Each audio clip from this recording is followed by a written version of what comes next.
Hello, hello, hello, and welcome to another Conversations with JR. I am so excited that you have decided to join me for tonight's conversation. Tonight's topic, I just want to say this to you. Don't close your heart to love. I am talking about real, pure, authentic love. But you might be saying, hey, JR, there is no real love out here. I hear so many people who are saying that people don't love anymore. So many people are here playing games, scheming and abusing and using. People just don't love anymore. Well, that all depends on who you talk to. It really does. Listen, let me say something to you. I don't know your experiences because I haven't lived your life. I don't know who disappointed you or neglected you or abused, used, cheated, and committed acts of violence against you because, you know what? That's not love. I know that it's difficult to heal from trauma of physical and emotional abuse and disappointments and letdown and broken promises. Trust me. I've been around that block one time too many. I know what people don't see on the outside, with some people is still broken on the inside because love has just disappointed them and devastated their life and broken them. I know it's not easy to keep bouncing back from the cycle of dysfunctional relationships and dysfunctional friendships, but don't give up on love. You see, there's all kinds of love in this world. And I think sometimes what happens is people only look at love one way, their way. And if people don't love them the way that they want to love or the way that they think they should be loved, then to them that's not love. Now, I agree that you should protect yourself from people who have no good intentions towards you. And you should take your time before you throw yourself at someone and say, I love you. Or you listen to someone else tells you that I love you. Because, see, I think that that's when everything goes wrong. As soon as the person hears, especially for us women, come on.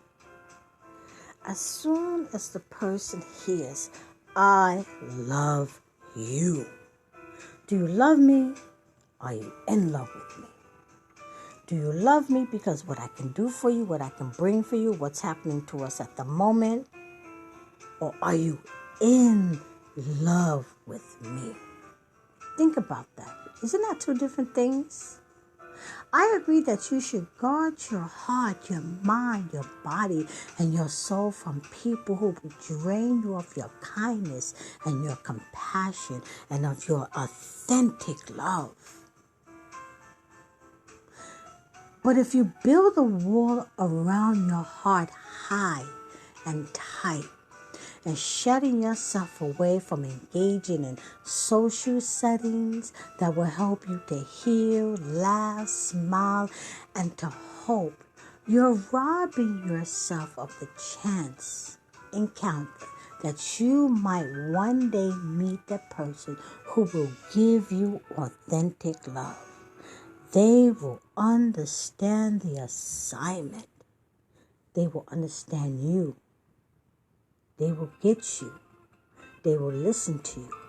They will honor you. They will support you. They will have compassion for you. They will go through the hills and the valleys and the ditches and the darkness with you. That's what they will do. That's what love will do. But because people have had so many various experiences with relationships, and because they have become so broken and so blinded and so, so cautious, so many times I hear people say, I want a relationship, but I don't want to waste my time. people's time and energy is important. And I hear so much of that going down. See, listen. When you shelter your heart, and I'm not saying that you should not protect your heart, but listen to what I'm saying to you. Now, remember, this is Conversations with JR. I'm not a relationship expert. I'm not a psychiatrist. I'm not a psychologist. I'm not a therapist. I'm not a love guru. I am none of those things. I'm a person who've had various experiences. My experiences are not like your experiences, but I hear people talk. And if you listen deeply to what I am saying to you, you will find some of yourself in there. When you shelter your heart and your mind and you lock yourself away, soaking in the pain of the past, like you just soak in it, you bathe in it, you talk about it, you write about it. Anybody who would come by you, you would talk about that no good person, that no good woman, that no good man who broke your heart, who took your money, who did this, who did that, and you keep repeating that cycle over and over and over because you are out there thirsty. You are out there desperate and looking for love. When you lock yourself in the pain of the past, this will result in you becoming a bitter, angry, resentful, sad, lonely, and depressed person. Yeah, I know. I agree that it is scary that this complicated world of trust and love, it's not easy. And it seems that people are really, really not making it easier because everybody has the ulterior motive. But when you really look at it and strip all that stuff away, people are scared. They want connection. They want authentic love. They want to feel safe. They want to feel protected. And this goes for men too, not only women. This goes for men too. It is sad to observe the high number of people. There's a high number of people who are choosing to be alone because they have given up on love. They have given up on having people come into their life and devastate them and only rob them and steal from them and to steal the purpose and the joy out of their life. Why? Because that person has not understood the assignment of love. That person probably has never felt love, know love, understand love, come from a childhood foundation, a family of love. So the only thing they know how to do is to abuse another person. They don't know how to be authentic. And here you come along with all your good intentions, with this authentic love. You understand the assignment, but they don't. So you can't blame people like that. Listen, all this love at first sight and this love connection, people are talking about. Do you give yourself a chance to grow into this love? Like a garden. Do you give yourself time to cultivate and to nurture and to wait things out and to weed out bad things? No. People just want love. And they think like every time they make a connection with someone that it is love.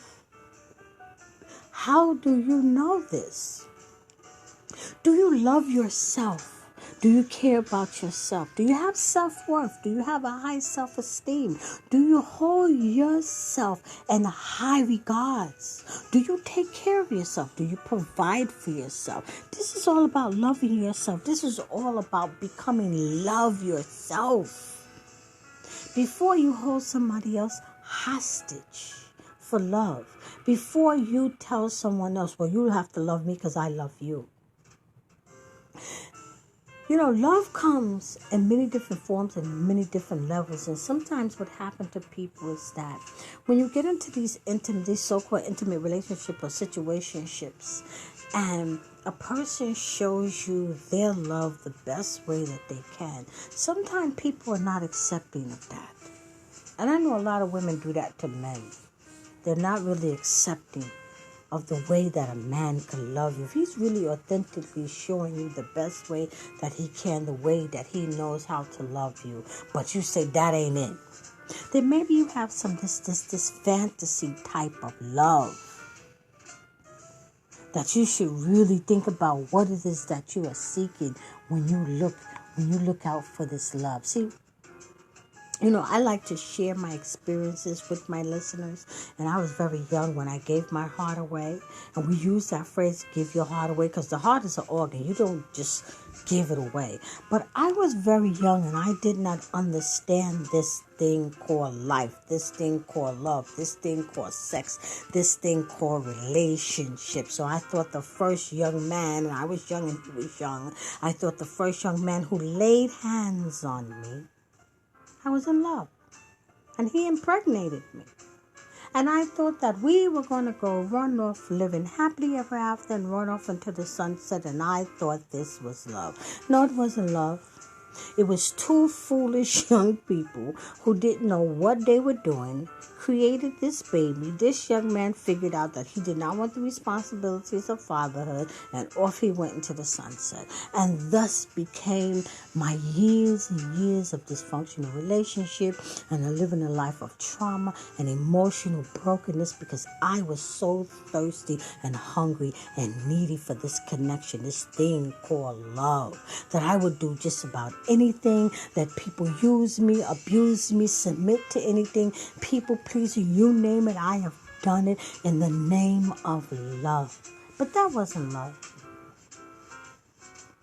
It took me years to understand that I didn't come from a foundation of love. So you're saying, JR, what do you mean that you didn't come from the foundation of love? Your mother and father got together? Yes, I know my mother and father loved each other deeply. They really did.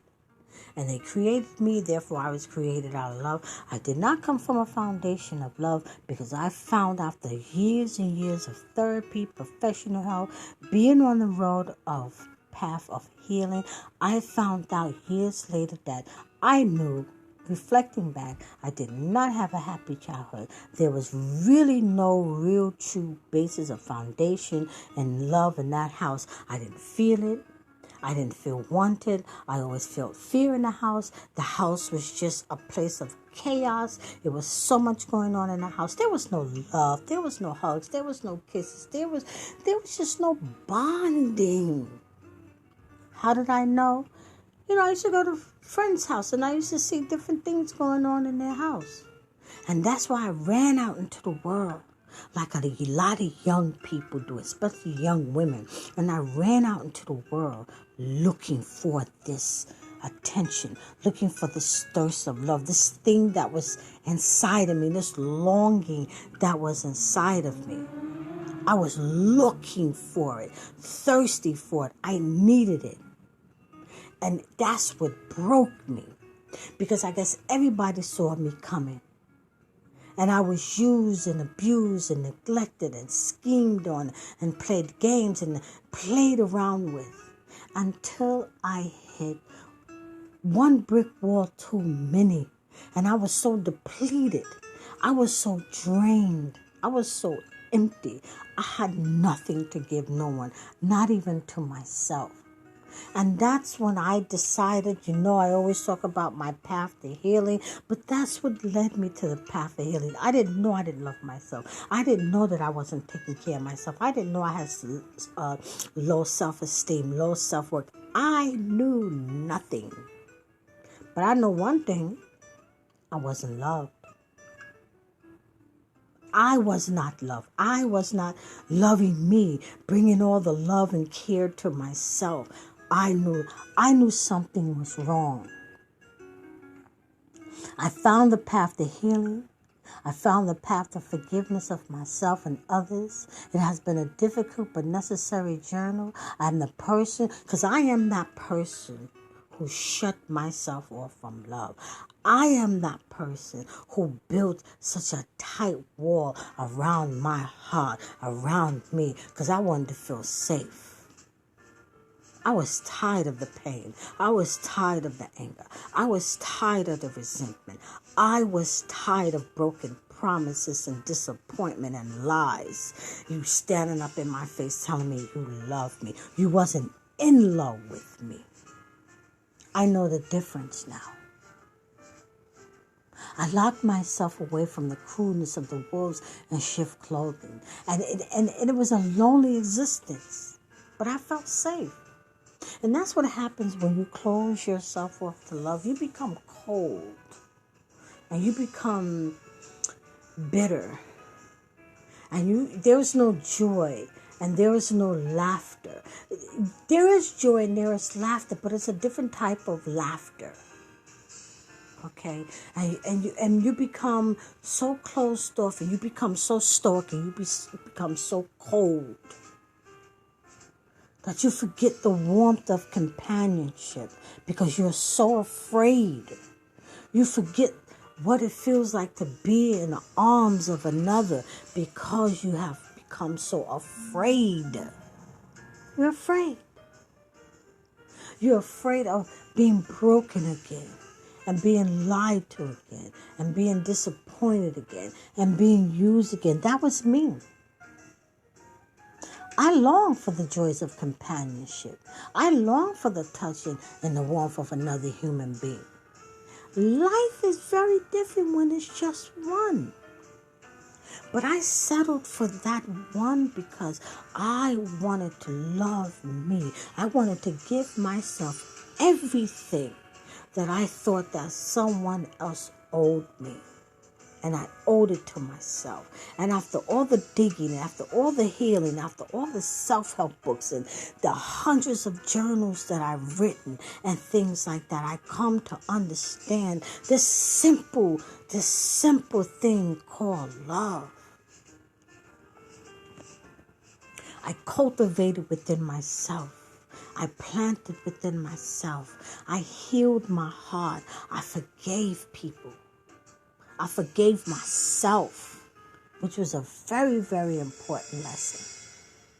And I learned to love myself and smile at myself and laugh and have joy with myself.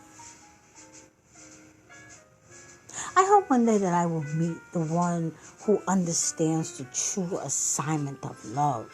Someone who is emotionally ready, have their feet planted firmly on the ground, mature in age, mature in their thinking.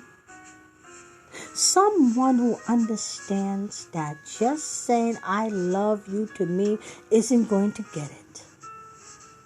I want to see love because love is action. That's what love is. Love is action. I want someone to be in love with the authentic person that I am. That's what I want. I want it to be a balance. I want it to be equal when we say, I love you. Yeah, I'm waiting for that. I don't date. I have no intimacy going on in my life. I'm not angry with anyone, but I am staying clear of the distractions. I am staying clear of all the, I'm not allowing my feelings to overtake me anymore. I don't dive in head first. I don't do it anymore. I am the person who built the wall around my heart, locking myself away from the evil hands in the heart of the wolves in sheep clothing. It's a lonely existence. I repeated that twice to let you know it's a lonely existence. Life is difficult when it's just one. And I hope one day that I will meet the one. Again, I'm repeating it again, who understands the assignment of love, who understands the joys of life. Someone who understands that deceiving a person, lying to a person, scheming, abusing, neglecting, and harming an individual, that's not love. That's not love. I wanted to share this message with you because I realized I locked myself away from love. And I busied myself with writing books and creating my Conversations with JR YouTube channel and podcasts and all the other things because I wanted to avoid love. I wanted to avoid meeting someone one day who just might be that one. And then I had to open my heart again. I had to take the chance and open my heart again. And you know what? I have decided this. Not out of desperation, because no. Not out of loneliness, no. I have decided that I am love. I love myself. My feet are planted firmly on the ground. My self-esteem is up high. My self-worth is over the moon. I have created a foundation for myself. There is nothing that I cannot give to myself. But I'm ready. I am ready to share my world. I am ready to share the rest of the world with a beautiful companion who understands the assignment. And I understand the assignment too. Not everybody who says, I love you, is in love with you. And not everyone who says, I love you, have the best intentions and know what love really is. So, I've taken down that wall. I haven't stepped out there yet. I haven't stepped out there yet. But I will. You know, I'm a firm believer. I don't believe in no sit tight wait. That person will come along. If I don't make myself readily available, if I don't go out there and socialize and put myself in beautiful social settings to meet someone that is compatible with me, then the love will not come. The love will not come. Until then, I am happy the way that I am. I am happy with the person that I am becoming. I am happy with what I am creating for myself. But I believe that life and success should be shared. It makes life beautiful. Love, authentic love, makes life beautiful. Don't close your heart to love. Just don't give it away to everybody. You don't need to give your body away to everybody. You don't need to give your mind away from everybody. You don't need everyone to occupy your space. Take your time. Authentic love takes time. And that's what I am willing to do. I love this journey. I love the healing. I love the learning. I love the exploring. I'm ready for love. Are you? I thank you for joining Conversations with JR. And to the next time, self-love. It is always first and the best love. I thank you for listening.